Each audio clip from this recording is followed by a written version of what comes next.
How to use Aave DeFi lending easy tutorial. Hey guys, welcome back to the YouTube channel.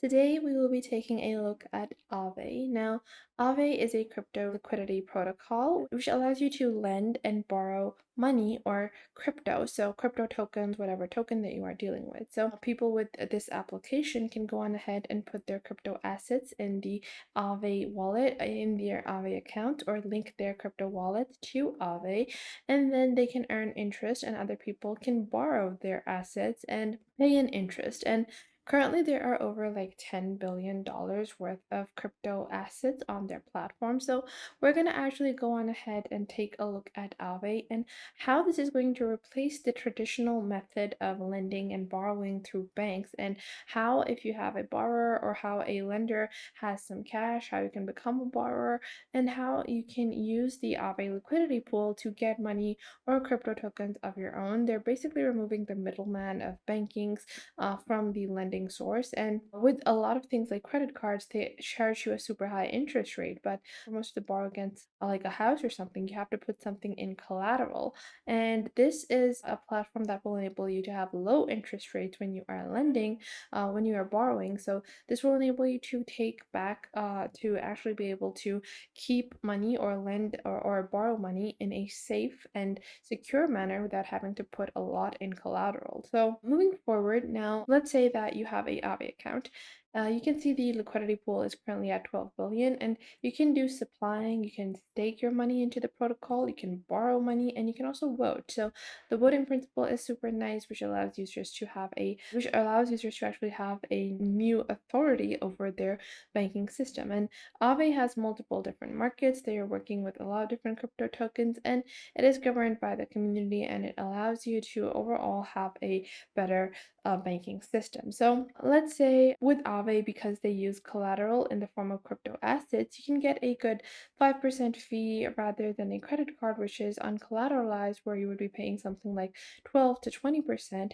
And that is how you get a better interest rate or a better borrowing rate when you are using this platform. And with no middleman, you actually don't have the fees to pay to the bank or having to open accounts and having to pay fees for that as well. So to get started with Aave, all you have to do is click on Launch App over here, and you can see over here this will just open up a simple dashboard. And once the dashboard is opened, you can just go on ahead and click on Connect Wallet, and then you can just connect any of these wallets. So you have a Coinbase wallet, you have Taurus, you have Frame, you have Browser Wallet, and you have Wallet Connect. So there are multiple different options available for you. Depending on what kind of wallet you are using, you can connect any of them. If you have something like MetaMask, you're going to click on Browser Wallet, and you're going to go on ahead. We're going to remove the other wallets. So we're just going to click on Browser Wallet, and this will just select a wallet that is connected to my browser over here. I want to continue with MetaMask, but you can go with Coinbase, Phantom, any other token of your choice. We're just going to refresh this page to click on Connect Wallet. And now you can see I clicked on Browser Wallet, and I'm just going to connect this to my MetaMask account. If you don't know how to create a MetaMask account, it's very simple. You just download MetaMask and verify with a security key and a password, and then we're going to click on Connect over here. And now, just like that, our Aave account is set up, our wallet has been linked, and our network is Ethereum. So to get started, you will see your net worth and net APY. And what is your APY? It is the overall effect of your supply and borrow positions. And if you have a high API, that means if you have a high supply API, that means you're earning money. If you have a low supply API, that means you are losing money. So if you have high borrowing and low supplying, that means you're probably in debt. And if you have high supplying and low borrowing, that probably means that you are giving more money and you're going to be getting a larger amount of interest. So if we scroll down over here, you have two lists. So it's a very simple dashboard over here. On the top, you have your dashboard, market, stake, governance, and more options. And then you also, once you are on your dashboard, you can take a look at the different assets that you can supply and the assets that you can borrow. Now, this will vary on the crypto wallet that you have connected. The reason that it would vary is because of the tokens that you have. So let's say that you have a MetaMask account, that means you're going to be on the Ethereum network.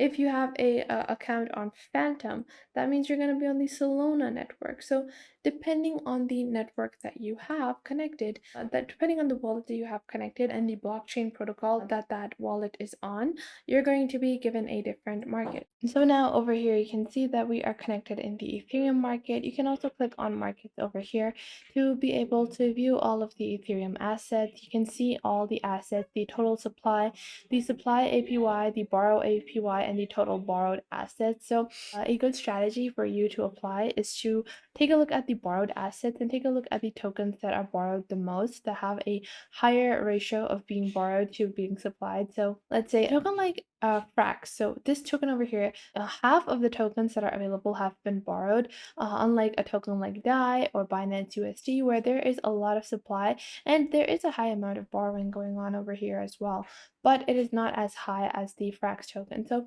you're looking for a token that is going to be super high in demand and low in supply for you to be able to trade and get a better APY.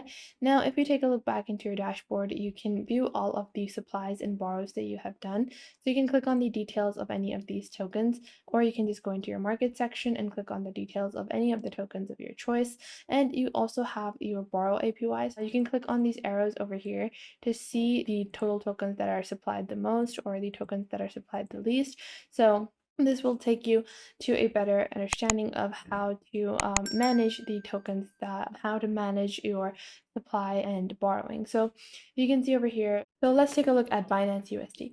We're going to click on details over here. You can see the total supply info of this token, and then you can see that this is not a asset that can be used as collateral. Then you will have your borrowing API, then you will have your collector info, you will have your interest rate model, so you have your utilization rate, and then you have your borrow APR available. Then you can also click on borrow and supply on the right side over here to be able to begin trading your borrowing or staking this token.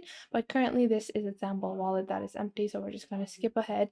Now after that, you can also do long-term staking. So staking is a module where you're going to be able to hold your funds. Now staking is different from borrowing or supplying funds.